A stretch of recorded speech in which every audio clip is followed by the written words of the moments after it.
الحمد لله وكفى وسلام على عباده الذين اصطفى اما بعد. محترم سامعین و ناظرین، ما قبل سے سیرت المصطفیٰ کو بیان کرنے کا ایک سلسلہ جاری ہے. اس سے پہلے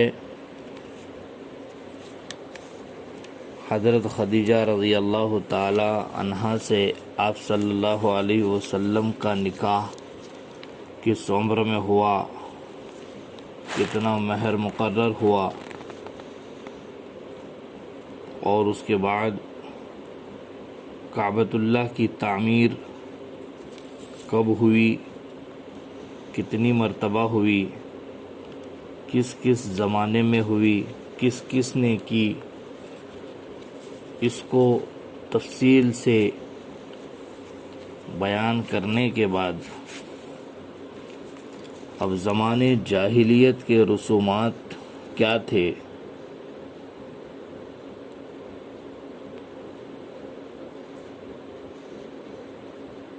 اور خداداد، تنفر اور بیزاری کتنی تھی، اس کو ذکر کر رہے ہیں.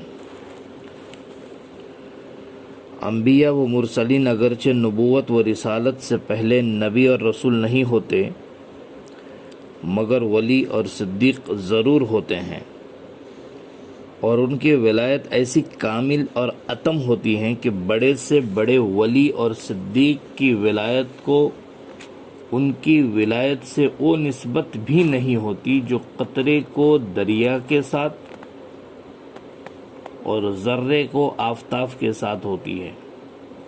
حضرت ابراہیم علیہ السلام کے بارے میں اللہ سبحانہ و تعالی کا یہ ارشاد منقول ہے: وَلَقَدْ آتَيْنَا إِبْرَاهِيمَ رُشْدَهُ مِنْ قَبْلُ وَكُنَّا بِهِ عَالِمِينَ.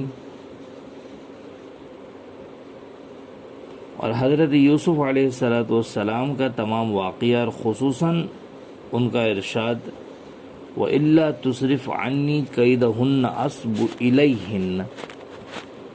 اور حق تعالی شانہ کا حضرت یحییٰ علیہ السلام کے بارے میں یہ ارشاد: وَآتَيْنَاهُ الْحُكْمَ صَبِيًّا وَحَنَانًا مِن لَّدُنَّا. اور اس کے علاوہ سب اسی پر دلالت کرتے ہیں. خلاصہ یہ نکلا کہ ان انبیاء علیہم السلام کے بارے میں اللہ تبارک و تعالیٰ کا یہ فرمان اس بات کی دلیل ہے کہ اب تک ان کو نبوت نہیں ملی، لیکن حکمت دی گئی اور رشد و ہدایت دی گئی.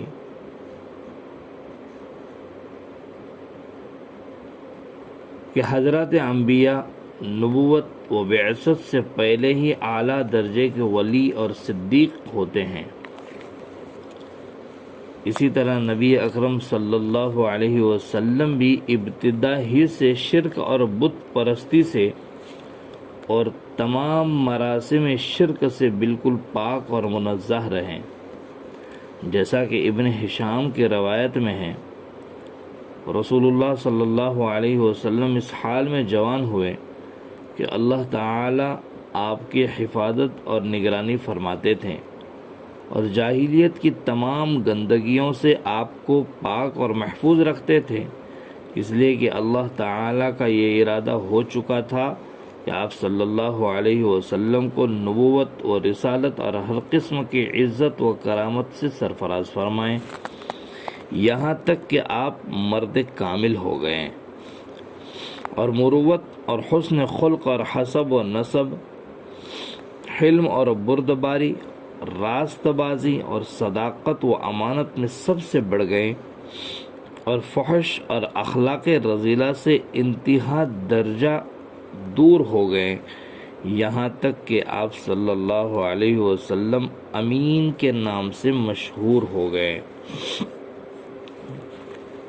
حضرت علی رضی اللہ تعالی عنہ سے مروی ہے کہ نبی کریم صلی اللہ علیہ وسلم سے عرض کیا گیا کہ آپ نے کبھی کسی بت کو پوجا ہے، کسی بت کی پرستش کی ہے؟ آپ نے فرمایا نہیں. پھر پوچھا گیا کبھی آپ نے شراب پی ہیں؟ آپ نے فرمایا نہیں. اور یہ بھی فرمایا کہ میں ہمیشہ سے ان چیزوں کو کفر سمجھتا تھا اگرچہ مجھ کو کتاب اور ایمان کا علم نہ تھا، یعنی اب تک نبوت نہیں ملی، اس کے باوجود ان چیزوں کو میں غلط سمجھتا تھا، کفر سمجھتا تھا۔ مسند احمد میں عروہ بن زبیر سے مروی ہیں کہ مجھ سے حضرت خدیجہ رضی اللہ تعالی عنہا کے ایک ہمسایہ نے بیان کیا کہ میں نے حضور اکرم صلی اللہ علیہ وسلم کو حضرت خدیجہ رضی اللہ تعالی عنہا سے یہ کہتے سنا کہ خدا کی قسم میں کبھی لات کی پرستش نہ کروں گا، خدا کی قسم کبھی عزا کی پرستش نہ کروں گا۔ زید بن حارث فرماتے ہیں کہ زمانے جاہلیت میں جب مشرکین بیت اللہ کا طواف کرتے تو اصاف اور نائلہ کو چھوتے تھے۔ یہ وہ دو بت تھے جن کا ماقبل میں ذکر ہو چکا ہے کہ اصاف اور نائلہ کو چھو لیتے تھے طواف کرتے کرتے۔ ایک بار میں نے آپ صلی اللہ علیہ وسلم کے ساتھ بیت اللہ کا طواف کیا، جب ان بتوں کے پاس سے گزرا تو ان کو میں نے بھی چھو لیا۔ حضور اکرم صلی اللہ علیہ وسلم نے مجھ کو منع فرمایا۔ میں نے اپنے دل میں کہا کہ دیکھوں تو صحیح کہ چھونے سے ہوتا کیا ہے، اس لیے دوبارہ ان کو چھوا۔ آپ نے پھر ذرا سختی سے منع فرمایا کہ تم کو منع نہیں فرمایا تھا، تمہیں منع کیا تھا، پھر بھی آپ نے ہاتھ لگایا۔ حضرت زید بن حارث فرماتے ہیں کہ خدا کی قسم اس کے بعد کبھی کسی بت کو میں نے ہاتھ نہیں لگایا، یہاں تک کہ اللہ تعالی نے آپ صلی اللہ علیہ وسلم کو نبوت و رسالت سے سرفراز فرمایا اور آپ پر اپنا کلام اتارا۔ یہ روایت مستدرک حاکم اور دلائل ابو نعیم اور دلائل بیہقی میں مذکور ہیں۔ حاکم فرماتے ہیں کہ یہ حدیث صحیح ہے۔ حضرت علی کرم اللہ وجہہ سے مروی ہیں کہ میں نے نبی کریم صلی اللہ علیہ وسلم کو یہ فرماتے ہوئے سنا کہ مجھ کو جاہلیت کی کسی بات کا کبھی خیال ہی نہیں آیا، صرف 2 مرتبہ ایسا خیال آیا مگر اللہ نے مجھے بچایا اور مجھ کو اس سے محفوظ رکھا۔ ایک شب ایک رات میں نے اپنے ساتھی سے کہا جو میرے ساتھ بکریاں چرایا کرتا تھا کہ تم بکریوں کی خبر رکھنا اور میں مکہ میں جا کر کچھ قصے کہانیاں سن کر آتا ہوں۔ میں مکہ میں داخل ہوا، ایک مکان سے گانے بجانے کی آواز سنائی دی۔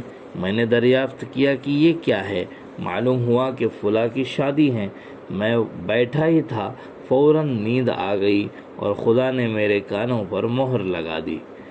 پھر سویا تو خدا کی قسم آفتاب کی تمازت ہی نے مجھ کو بیدار کیا۔ اٹھ کر اپنے ساتھی کے پاس آیا، ساتھی نے دریافت کیا کہ بتاؤ کیا دیکھا کل رات؟ آپ نے فرمایا کچھ بھی نہیں، اور اپنے مکمل رات بھر سونے کا واقعہ بیان فرمایا۔ دوسری شب آپ نے پھر یہی ارادہ فرمایا، خدا کی طرف سے پھر یہی صورتحال پیش آئی۔ آپ صلی اللہ علیہ وسلم فرماتے ہیں خدا کی قسم اس کے بعد پھر میرے دل میں کسی قسم کا کوئی خیال ہی نہیں آیا، یہاں تک کہ اللہ نے مجھ کو اپنی پیغمبری سے سرفراز فرمایا۔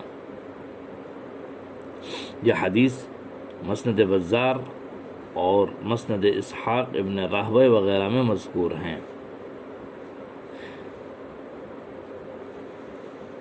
حافظ ابن حجر فرماتے ہیں کہ اس حدیث کی سند متصل اور حسن ہے۔